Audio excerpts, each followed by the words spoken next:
real estate was the generational wealth, knowing that now I can have my money work for me and the property is going to outlive me, right? Like I'm going to pass away, but my kids get to enjoy that property and so on. You're listening to The Life and Money Show, a podcast that brings you the stories and strategies of people who are living a meaningful and intentional life by design, building true wealth for their families, and impacting the world around them.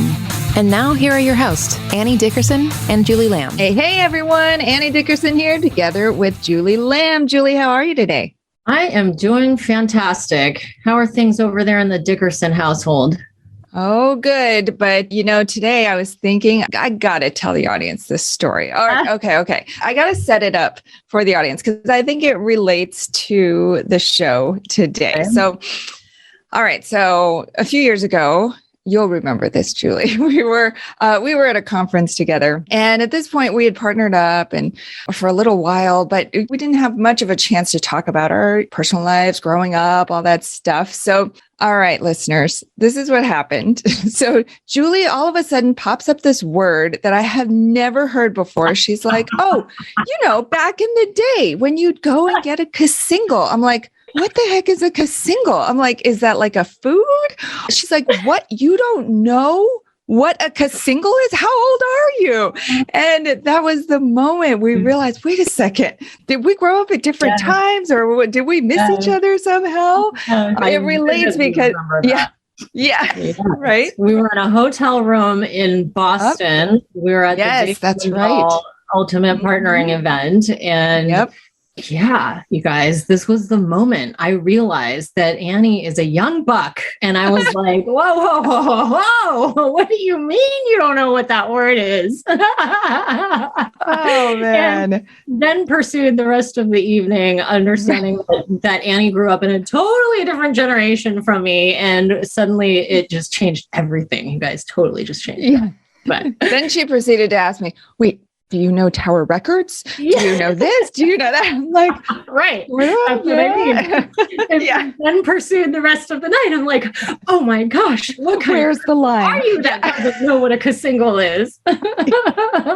For those of you younger listeners who may not know what a casingle is, it's a single, but on a cassette. Get it? Casingle. Yes. Very clever. Yeah, they used to have them on these little like appetizer stand or like these little stands that would like pop out from the wall, like cassettes and whatever. And it would just be like the one hit that came out on their album. And it was in like a little paper wrapper with like a cellophane wrap around it. It was just like one song on there. Like that's, you guys, I'm totally showing my age by talking about this moment. Thank you, Annie, very much for sharing. Yep. No problem.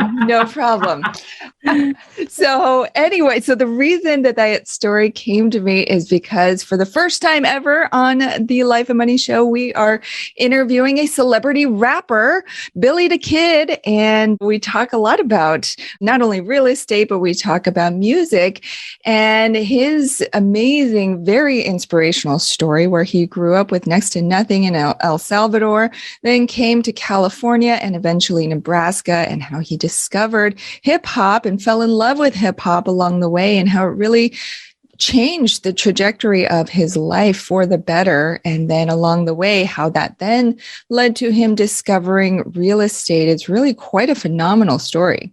Yeah, it was so fun because I feel like lots of guests on the show, as I talked about here too today, was lots of guests on the show hit a point where things are really not good.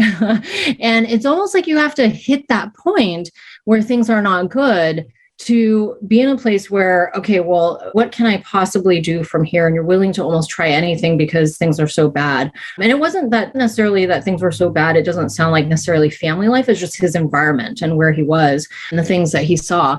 But one of the things that really stood out to me was when we were talking about, he had mentioned this a couple of times, but he said he realized as he was growing up that, and this was, I guess, when he was a little bit older, he said, if you work on self, things will start to come to you. And that was the moment, I guess, that he realized that he started doing a lot of personal work and listening to audiobooks and exercising. And he felt like the stories in the books were really the people telling the stories. The authors were really talking directly to him. And I feel like this as well whenever I read books or listen to audiobooks too.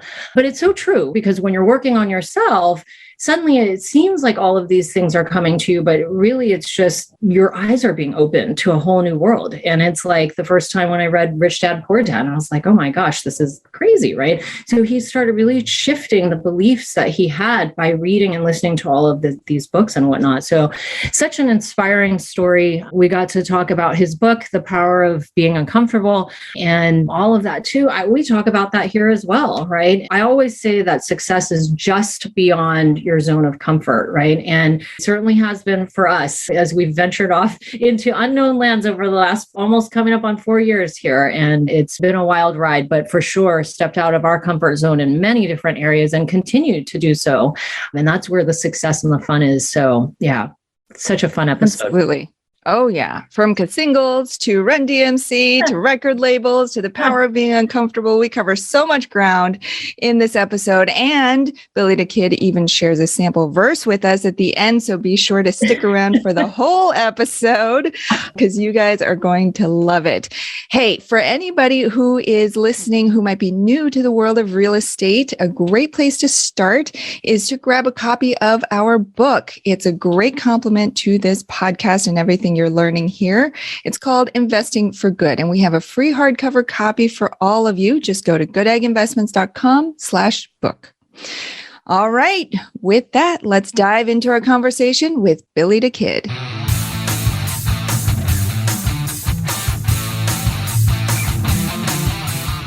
Billy, welcome to the show. How are you?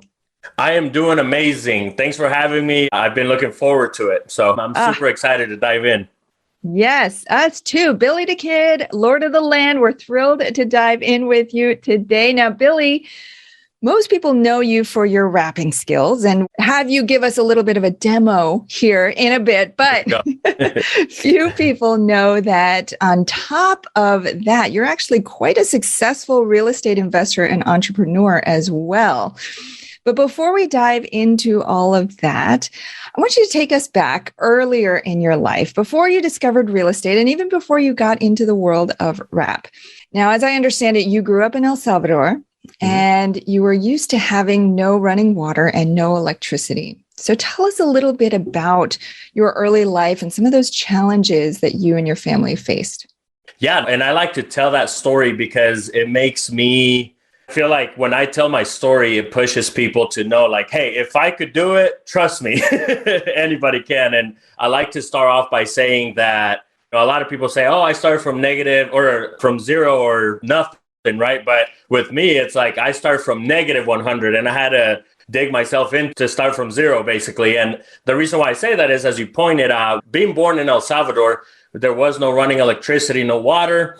There was no toilets, right? Like it's the stuff that we take for granted in this beautiful nation. Getting home and throwing food in the microwave and just warming it up, or in the stove, just turning on the knob and boom, we have fire. Crazy thing is my mom had to start a camp-like fire back in El Salvador to cook for us. So I just want you guys to paint that picture. Now, also, I will add that El Salvador now is a beautiful country and it's always had these vacation spots, but I never got to see my own country at that time. But I went back after 23 years and it was weird seeing a toilet where I grew up at, like in the actual house that I grew up at. So it's doing really good things. Actually just became legal tender for Bitcoin. Now it's a legal tendered money out there now. So all these beautiful things that they're doing, but at least at that time, there was definitely none of that. So I came to the US when I was 9-10 years old to California.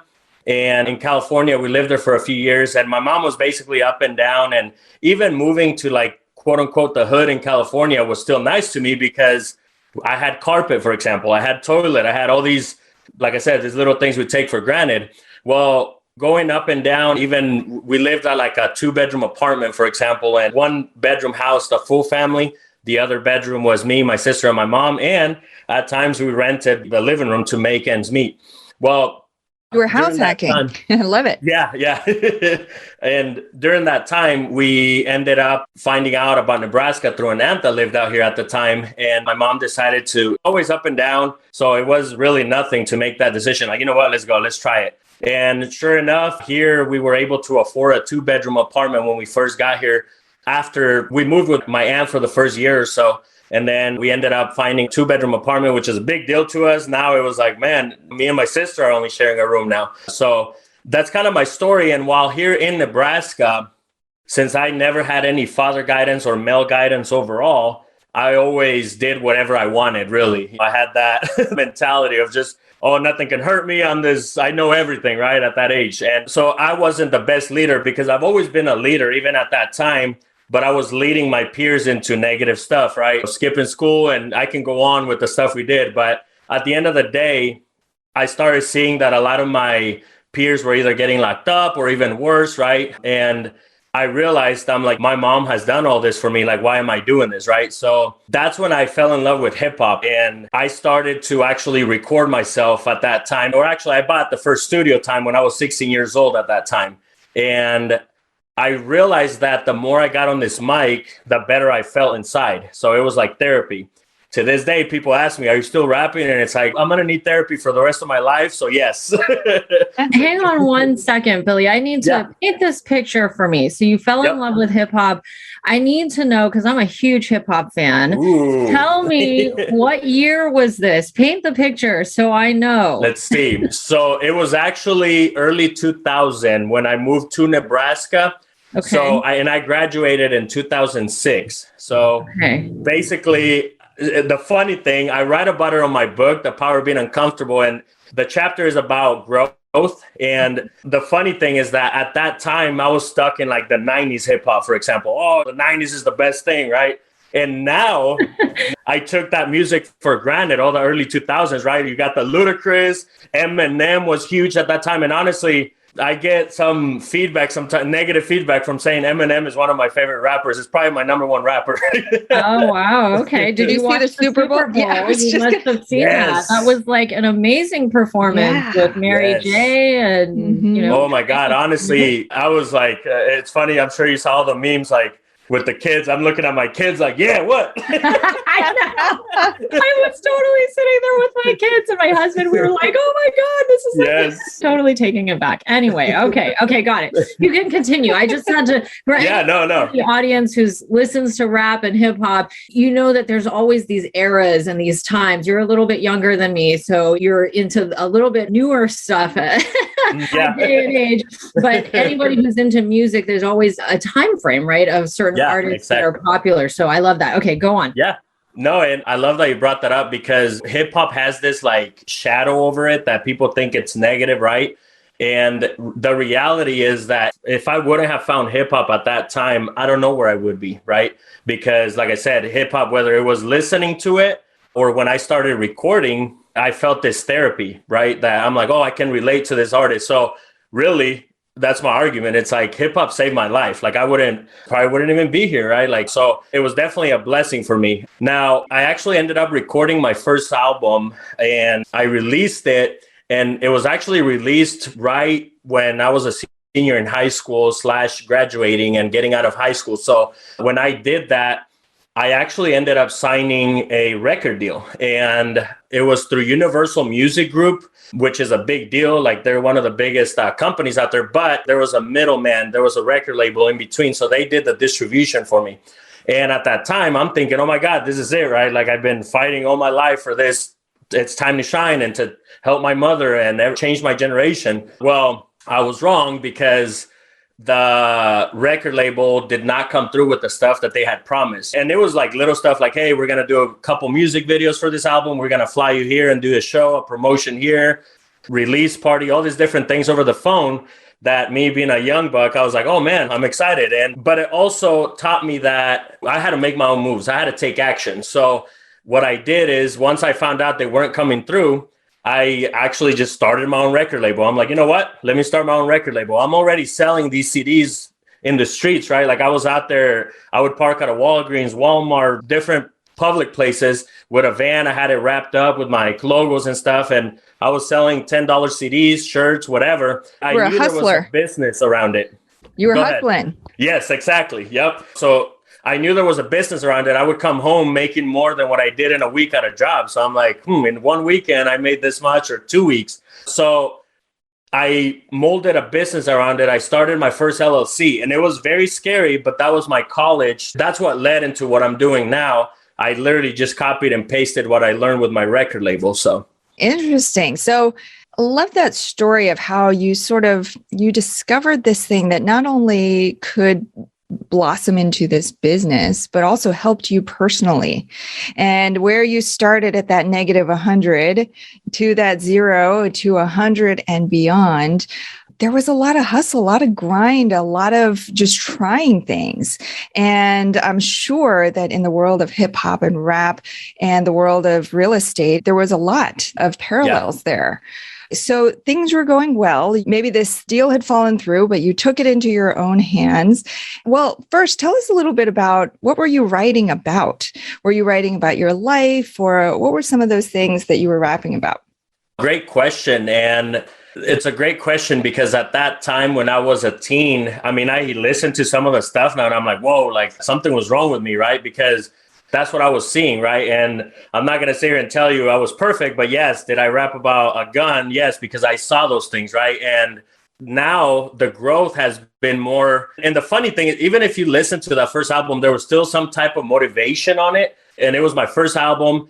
And the more growth I did, the more I realized, you know what? My tongue is a weapon. And I realized that even peers and everybody kind of gravitated towards the way that I was thinking at that time. So that's where I started growing into. The funny thing is, even like my new album now is titled From Struggles to Success. And the reason why it's titled From Struggles to Success is I actually changed the narrative of that album. So at first, I started recording this album in 2012 is when I did like the very first song, but I haven't released it yet. But during that time, I was going through personal growth myself, and I realized that my tongue was very powerful. So the album was actually originally titled Born Alone, Die Alone. And I realized the more I learned, the more I grew. I'm like, you know what? I'm like literally killing myself mentally by putting out this product like that. So that's where I switched my whole narrative. And From Struggles to Success is a great album. I can't wait to release. I'm excited about it. It's been a few years. Fans are actually, some of them have messaged me, they're kind of mad, like, hey, when are you releasing this album? I already paid for it because I've done pre-orders already and stuff, but it's coming. But that's where I realized that growth. I'm like, you know what? So now all my music is really more on that motivational tip. And obviously I can't change the way my past was, right? Or the stuff that I did, but I can also put it on somebody's head, somebody younger than me that can learn from it. And hopefully they don't have to make the mistakes that I made. And like I said, it could have always been worse. So I want to ask a quick question because it's just staring me in the face here. And for the audience, you guys can't see, but Billy is wearing a hat and a t-shirt that says Lord of the Land. It's all black with a big red bar above it, and then all in white letters, Lord of the Land with a red bar underneath it. Now, anyone who knows hip hop and rap knows that this is Run DMC, right? Yep. So talk to us. What does this mean? Yeah, definitely. So, and it's funny because it's one of those, and anybody out there listening, don't overthink it. That's the thing, like any business names or, well, I don't know what to name my first LLC. There's people that never get started because they couldn't come up with a name, for example. And it's like, don't overthink it. Like Lord of the Land is literally landlord, right? Like there's nothing crazy about it, but I'm branding it with the MC Hammer because it means a lot to me. Growing up in hip hop, it's like, this is who I am. I'm not gonna wear a suit unless I want to, right? Like if I go to any meetings or anything, there's times where I close on a house and I'm wearing my sandals, for example. We call them chanclas in Spanish. Like I'm just being me. And I think that's very important. You always want to be yourself and no matter what it is that you do. So that's kind of how that came about, hip hop and investing mixed together. I came up with the logo. So Okay, wait. So hold on. So you said this is MC Hammer, not Run DMC. Did I? I'm sorry, Run DMC. Wow. Oh, okay. You're schooling me now. Love it. I still remember my Adidas album was like, see that I'm showing my age now. I still remember I got the album in a cassette tape, like yes. no radio back in the days from Santa Claus. My mom did that for me. It was so amazing, but it was like one of my favorite albums. Amazing, yeah. That's so awesome. So I want to move in a little bit now and talk about how you got into real estate from all of this background of rapping and the struggles that you had and seeing crazy stuff in the neighborhoods that you were living in. And how in the world did you stumble across this idea that you wanted to get into real estate of all the things that you could possibly get into? Yeah. Tell us about that. Great question. So I'll kind of mold the answer around a couple different scenarios. One, I tried going to college right after high school. And that was, like I said, when I released my album, I got financial aid. They took it away because I wasn't born in this country, right? So that was one part that I'm like, okay, here I am trying to change my life. This record label thing didn't work, or when I signed for that album.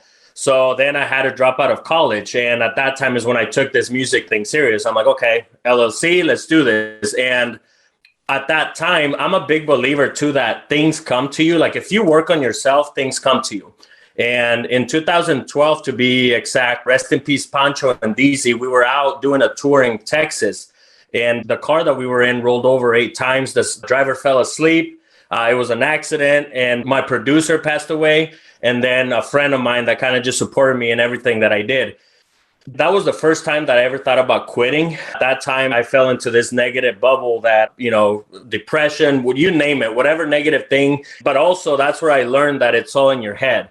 And at that time, I remember, you know what, I'm quitting, right? Well, there was also this other voice that said, you know what, they were there supporting you in that tour. So if you quit, it's like you're letting them down, right? So it kind of gave me this power. And then when I learned about depression and all that, they wanted to give me pills, for example.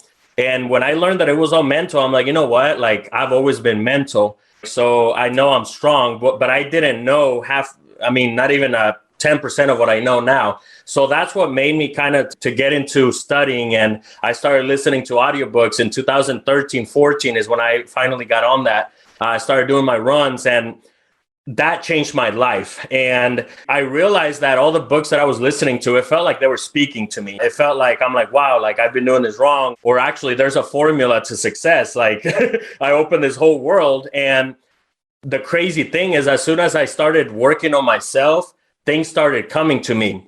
For example, in 2015, one of a very close family member, I call him uncle. He's not a blood uncle, but he came to me and said, hey, I know you're great with business. I've seen what you've done with your record label. You're always hustling, doing your thing. Can we partner up on a roofing company? And I said, oh, okay, yeah, that's awesome. Let's do it. And of course, right, there was that fear of what if this happens, insurance, all this crazy stuff. But I jumped on it. And that company now I still own it. And now we're doing not just roofing, but different things. So from that roofing company, it went to me finding out about real estate. And not that even with the books that I was listening to, Rich Dad, Poor Dad was one of them, right? So it kind of inspired me to say, you know what, like real estate could be. So at that point, it's like I have this money saved up from my construction company, all this money from my music that I've kind of saved up throughout the years, but it's just sitting here. It's not doing nothing. And that's when I started learning about generational wealth. And that's really the key that made me fall in love with real estate, was the generational wealth, knowing that now I can have my money work for me and the property's going to outlive me, right? Like I'm going to pass away, but my kids get to enjoy that property and so on. So we'll get back to our conversation with Billy in just a minute.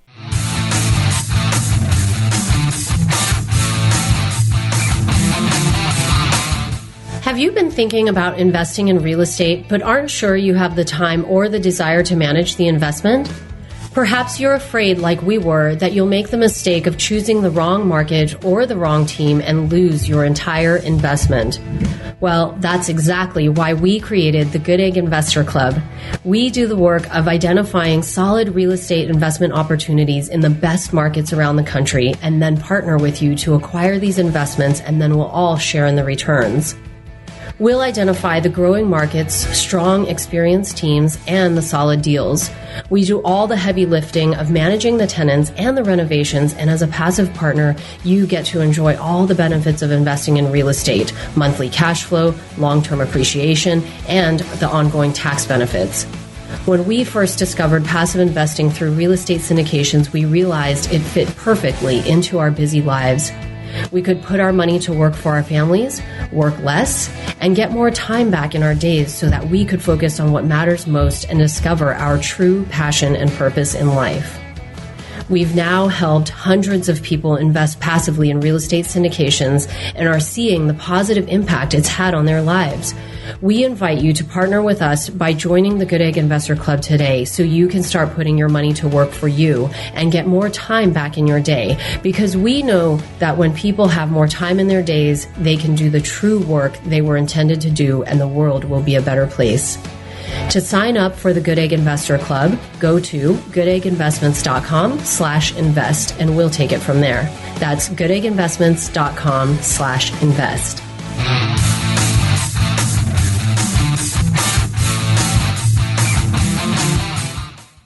And now, back to our chat with Billy Dha Kidd. That's so awesome. So it's so funny because your whole story, right, leads up to this moment, right? Like all the things like had to happen to get you to where you were, to have this opportunity, to then be in the right place at the right time, to have the money to make that investment and all of these things, the mindset, like you wouldn't have been driven to listen to these books had you not come from the background that you did. And we've recorded now, I don't even know how many shows we've done, hundreds. And every time when we talk with successful people in the space, it always comes to a point where they reach where things were really bad and things weren't the best. And at the time when you're in that space, it's like, oh my gosh, this is like the worst thing ever. And I know myself included in this story, when you get to this really low place and you almost have to get there to get to the next place. It's just part of the way it works.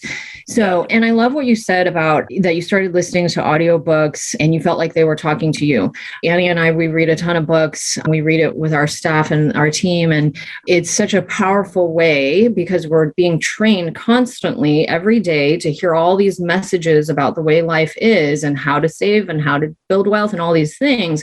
And it's not necessarily the best way, right? And so when you start re-infusing your mind with different beliefs about how to build wealth and how the world works, and realizing that there's a formula outside of go to college, get a job, work for 30 years and retire, you suddenly, this whole world starts to open up. And I know that was true for me when I first got into real estate more seriously.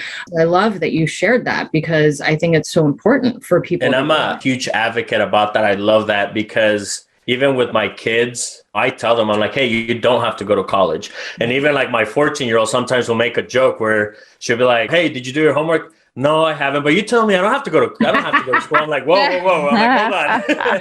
That's your job right now. I'm like, that's your job right now. But I did tell them that if they don't go to college, they have to invest in real estate. I'm like, I don't care if you work at McDonald's or whatever you want to work at. But while you're doing that, you're investing in real estate. And I get a lot of backslash for that, right? But honestly, that's where I'm coming from. Quick story. One of my mortgage officers a few years ago, when I bought my house, actually, it's a new built home. It's a huge blessing coming where I'm coming from. And when we closed on that house, we went out for, breakfast. And she mentioned how her son was just starting college and that he was super stressed first quarter, and that she actually told him my story and that she was like, hey, you don't have to do this. If you don't want to go to college, you don't have to do this, because he was just super stressed. So that made me feel good. I'm like, okay, I think I'm onto something here. And I know I'm not the first one right now, not looking at all the stories, but I think at the end of the day, it's like, what is your passion? And that's what I love about real estate is that Arnold, for example, the Terminator, right? Like we all know his story. And if you don't, here it is. Basically, before he was this big movie star, he was already a millionaire in real estate. He invested in real estate. And when he became a millionaire and he was financially free, that's when he put more time into his acting. He started practicing the scripts and doing all these different things. And that's what I love about real estate. Not that I'm him. I wish I was, right? But his body and all that. But the thing is that when he found that freedom, and at the end of the day, that's what it's all about, is freedom. Like nowadays with me, I did that with real estate to where now it's like, literally, we're doing this at, 11 a.m., where normally I would be at a regular 9 to 5 around this time. So it's that freedom to literally get to choose what you want to do. And what I love about that is that I don't have to record another song. I don't have to buy another property. I don't have to take on another project with my construction company. But also what's very important about that is that if you're not doing anything with your life as far as your goals and your passion, you're dying. And let's say that tomorrow you wake up and you're like, you know what? And it doesn't have to be a negative. I quit. I'm good. I'm good where I'm at. All my businesses are good. Like, I don't have to do anything else. I'm going to enjoy my life I'm 34 right now. So it's like, if you stop and say that, the thing is that you have a bigger chance of dying in the next 5 to 10 years, literally. And that's deep. That's how important goals and passion are. You need to be chasing those constantly. You can't just sit at home on a couch and enjoy life, right? Quote unquote, you're not living. So you literally can die from not chasing your dreams. Oh, yeah. No, definitely. Yeah. I love that. One thing that you had mentioned that I just want to remind everyone about, and is one of the things that why we do this show and what Annie and I get to do every day, is when you reach a place of being financially free, like in the story of Arnold, then you have the mental space and the capacity to freely pursue the things that you love without making decisions based on monetary needs or wants, right? And so I love that. And I think that everyone that we have on the show that they've achieved financial freedom, like, what do you do now with your time? They're either like giving back to the community, or they're like leveraging what they're really good at to give because they feel like they're winning. And then the people that are on the receiving end are winning. And it's so amazing. So I love that you brought that up, because it's something that Annie and I do too. Yeah. Yeah. And I love that you mentioned that it frees that space, because when you're living paycheck to paycheck and you can't, literally, there's so much stress that comes with that you don't even realize it, right? Like, because that's what you were dealt with. You just go along with your regular life and you have nothing but negative things coming, because that's what the environment is doing for that, or that's what the environment is doing to you. But the crazy thing is that I was happy back then, right? Like, I was happy in El Salvador eating off the campfire, right? Like, I was happy. Like, it doesn't, in my book, I talk about it, that there's a chapter called Money Isn't Everything. And I start that chapter by basically making a point like, hey, don't lie to yourself. Don't sit here and tell me that money doesn't make your life easier. It doesn't make you happy. Matter of fact, in 2010, I want to say, I wrote about it on the book, there was actually a study done where they actually came up saying that, yes, money indeed does make you happier. And they also put a number that if you made, at that time, at least now it's probably double this or more, but if you made $75,000 a year, that you actually get to be happier. And I was happier then, even if there's that, I write about it in the book, where people say, oh, I'd rather ride the bus and be poor than, right, or whatever. And it's like, well, I mean, I have a little Benz now, and I'd rather cry on my Benz or be stressed on my Benz. And I also get into, like, the crazy thing is, like, I rode the bus plenty of times, and I'm going to tell you right now that there's nothing happy about potentially somebody robbing you at the bus in El Salvador, or even in California when you don't have enough money to even get on the bus, right? That's why nowadays I pick up every penny, because it's disrespectful to the money. It's like, you know what, that penny, if I have 99 cents and it's $1 to get on the bus, I'm going to pick that penny up. Yeah, it's the difference between making it on the bus and not making it on the bus, right? And the crazy thing is, on that chapter, ladies, is that at the end, I kind of turn it around to where basically it's like, even walking on the sidewalk, it's not free, even if you want to say that, because we're paying taxes for that sidewalk, right? So at the end, I make it a point that if you really want to talk about monies and everything, it's like me doing this, for example, like, I'm not getting paid for, right? Like, no disrespect, that's just how it goes, right? Nobody's paying you guys to do what you guys are doing, right? Like, at the end, I make it a point that I'm like, look, I've done songs, for example, with some big artists now that they're like, hey, how much do we owe you for that verse? And it's like, you know what? You took me on tours back then, and I know that this song is actually probably going to create another tour for both of us. So it's like nothing. You owe me nothing. I do a podcast too, The Minority Report, which our tagline is for the minority of 3% action takers. And on that podcast, nobody's paying us to set up and record. So it's like, to me, money really isn't everything nowadays. Like, I'm doing things that are fulfilling me that I know can potentially change somebody's life. And there's no money in that. 100%. Yeah. I want to circle back to something that you were talking about earlier real quick about some people are stuck. Some of our listeners may feel like they're stuck in a 9-to-5, and they're hearing about this freedom and they're like, I want that. I want that. I'm on this journey, but I'm not there yet. And throughout your story, there's a lot of moments of courage, right? Moments where you stepped outside of what was, quote, the norm, and you decided to go against maybe what everybody else was doing. And that takes a lot of courage. It takes fierce commitment commitment and persistence, right? And so tell us a little bit about that mindset piece, because I think there's so much of that that's required for people to even buy into that concept of, okay, I can do this. I can go from where I am to that place of freedom. Yeah, no, great question. I will say that is why I wrote the book. The Power of Being Uncomfortable is the title of the book. And really, I won't say it's a biography, but I do tell a lot of stories on there to basically prove that it's like, no, actually, I start the book by saying, I've never wrote a book. I don't know what the heck I'm doing, but here it goes. I'm getting uncomfortable. And that's the key. Like the hashtag is get uncomfortable, because everything that I've done, for example, recording my first song, I didn't know what I was doing. And now I can say I'm a songwriter, right? Like I have almost 1,000 songs or more, probably. I should probably count. But I have all these songs, but the second one was easier. The third one was easier. Same with real estate. When I first bought that first property, I was nervous, right? But I got uncomfortable and I did it. And then the second time I did it, I was like, okay, I can take what I learned from here. And then the third, fourth, and now it's like, okay, it became something that I know how to do now. So that's what the book is all about, is the power of being uncomfortable, is putting yourself in situations. And there's a chapter called What You Fear is What You Need to Do Next, for example. So whatever that fear is, if it is you wanting to quit your job, for example, those of you guys listening, it's like, do it, because that's literally your gut telling you that's your next move. Also, you talked about courage with kind of having that mindset of not caring what anybody thinks. The first chapter is called If They Poop. I'm not going to say the S word. If they poop, they will laugh at you, meaning that everybody has opinions. And at the end of the day, at that time, I even had close friends that were telling me, hey, when are you going to do something real with your life instead of all this rapping that's not making you money, right? And the funny thing is, like, I was already making money at that time. Just because I had my 9 to 5, there's another chapter that's called Take Calculated Risk. The thing is, we can calculate everything. Like, that's what's crazy. Real estate's calculated. I could have quit my job when I was rapping, but I wanted to take a calculated risk. Then my construction, I was still working a 9 to 5 when that construction company came. And there were times I made way more that year than my job. The real estate stuff, the first few investments, I was still working. So I could have quit, but I made sure that it was calculated. So all those are the stuff that I talk about on this book, The Power of Being Uncomfortable, that I think will help somebody. Really, I made that book so people can take action. That was my goal, was if I could have a book that will make somebody take action, and The Power of Being Uncomfortable, I think it is it. Love that. What you fear is what you need to do next. So tell us, what do you fear and what are you doing next? Love it. And so with fear, I've started doing some coaching. And what I tell my students, here's the thing, we're all going to die.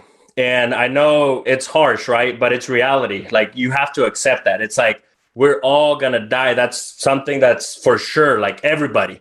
So once you realize that, then you work backwards. And it's one of those where it's like, every move you make, is that going to kill you? Are you going to die from that move? So if you do that first piece of real estate and it doesn't work out, you still have your life, right? Like, you still have to be thankful for being alive. So I feel like that gets rid of that fear.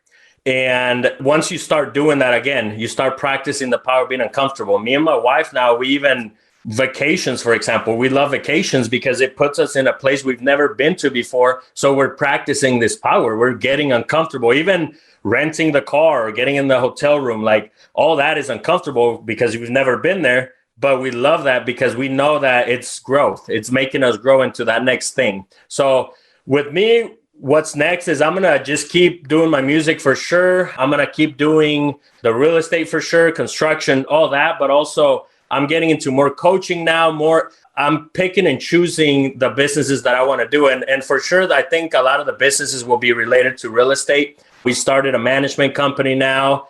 And also in the future, I definitely would love to look into a title company, some insurance company, things that go along with real estate. But also, one thing that I've learned too is to be a business owner, to be the entrepreneur, not the technician, which is very hard to do, by the way.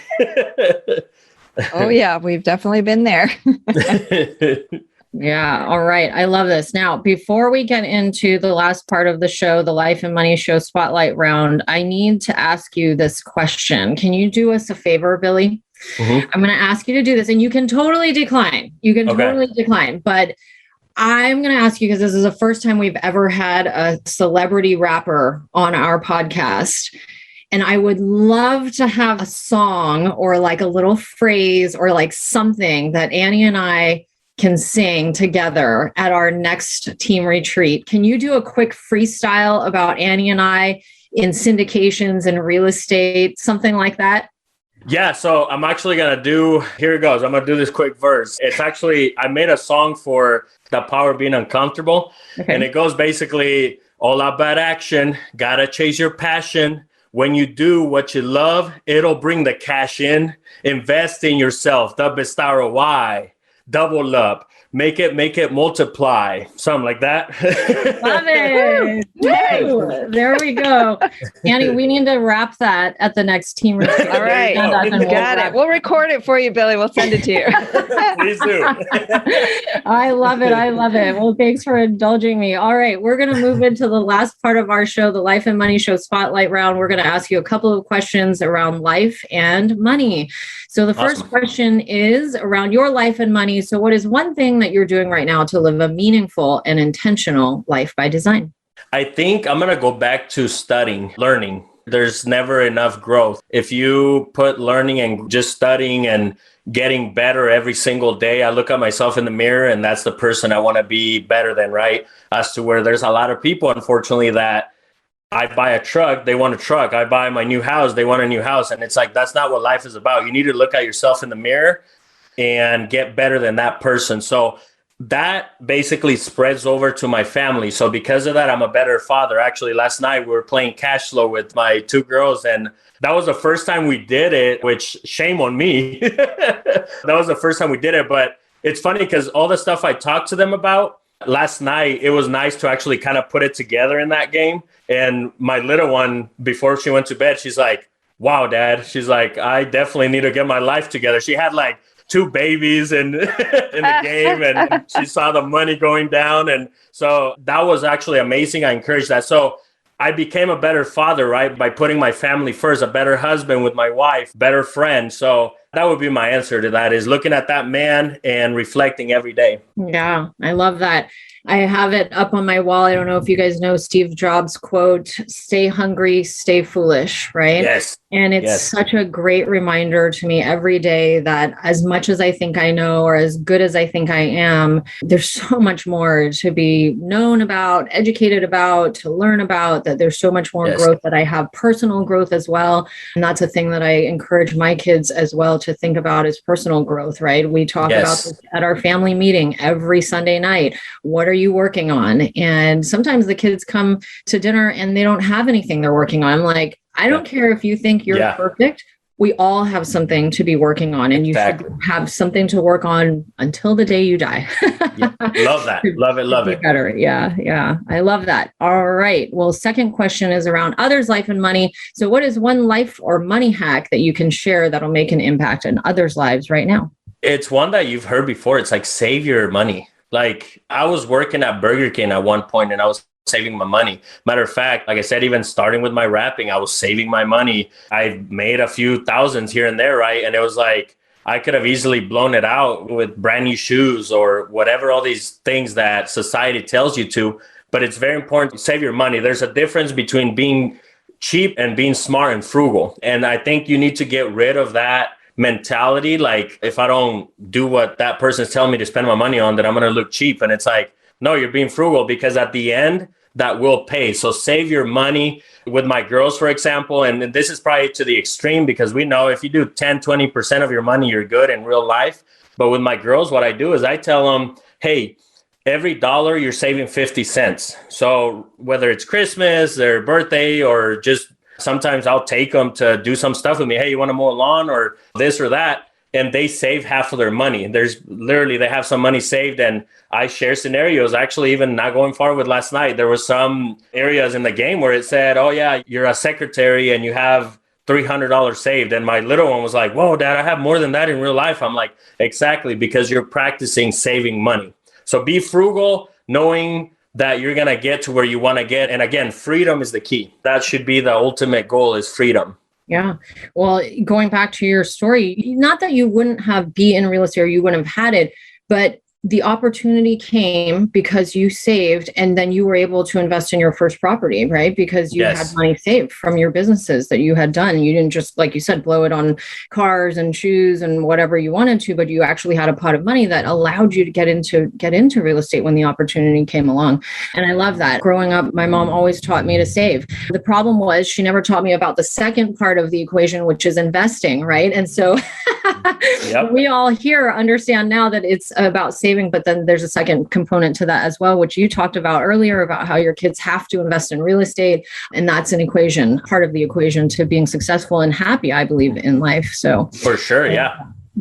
All right. Last question is around life and money in the world. So what is one thing that you're doing right now to make the world a better place? I think my goal is to reach younger audiences. So right now what I'm doing is, for example, my daughter's getting ready to go to high school. And when we went to like the first meetup where they had different booths, I talked to different people, different groups of people in her high school that I asked them, I'm like, hey, can I please come talk to these kids? Can I do a quick meeting with them? And I mentioned what I do. And they were like, oh, yes, that'd be great. And because it's one of those where it's like, and don't get me wrong, right now, I'm also working towards helping more financially, right? Like we do the church thing, we do try to help different areas right now, but I want to definitely focus in the future on starting my own foundation, for example. But I don't know exactly how that's going to look yet. We've had some ideas, but until then, I'm a big believer that it's like, hey, look, I can give you the fish, I can give you this cash.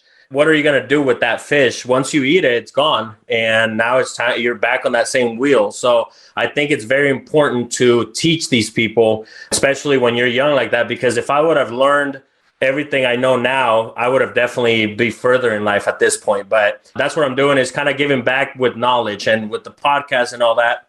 That's so important, right? To catch them at that young, moldable phase. And that's something that Julie and I are very passionate about as well. So love that you give back in that way. Well, Billy, I'm sure our listeners are going to want to follow up. You have such an inspirational story, and they'll want to learn more about all that you're doing and listen to more of your songs, I'm sure, as well. Grab a copy of your book. So tell them what's the best place that they can go. Yeah. So I am at Billy the Kidd, and it's DhaKidd. It's funny. People ask me, hey, how to pronounce it? I think we were talking about that before. And it's like, it's just the kid. Like I just spelled it different so that way I can own that name or whatever. But it's Billy the Kidd, DhaKidd on Instagram. And then I'm on YouTube too. And I do a little bit of Facebook, but I've been focusing more on Instagram. So hit me up on either platform. Also, BillyTheKidd.com. Well, you actually can leave me your email, and I'm going to be sending you any updates, whether it's with my music. I've done some videos already, and I'm going to do more of just real estate in general, little tips that we can talk about. Also, if you want to send me an email, anybody listening, any questions or message, I'd be happy to do that. And the Minority Report podcast, if you guys want to learn more on kind of what the stuff that we talk about and more on real estate stuff, definitely check that out. And then the book, The Power of Being Uncomfortable, is out now. It's on Audible. And I do recommend both because the Audible, I did something different. I did it more preaching. Billy the Kidd, thank you so much for being here with us and our listeners today. You've been listening to The Life and Money Show, the #1 podcast for people who, like you, are living a meaningful and intentional life by design, building true wealth, and making an impact in the world. For more resources, check out goodegginvestments.com and be sure to join the Life and Money Show community on Facebook. And if you got value out of this show, please subscribe and give us a 5-star review so we can continue to bring you amazing new conversations.